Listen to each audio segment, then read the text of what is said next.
ఢిల్లీలోని ఏఐసీసీ కార్యాలయంలో కీలక భేటీ జరిగింది. ఏఐసీసీ అధ్యక్షులు మల్లికార్జున ఖర్గే అధ్యక్షతన జరిగిన ఈ సమావేశంలో తెలంగాణకు కొత్త పీసీసీ చీఫ్ నియామకంపై చర్చించారు అధికారులు.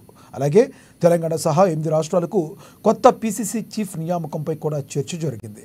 ఈ సమావేశానికి Karnataka deputy CM PCC president DK Shivakumar, APCC అధ్యక్షురాలు షర్మిల, ఏపీ ఇన్ఛార్జి మాణిక్యం ఠాకూర్ హాజరయ్యారు.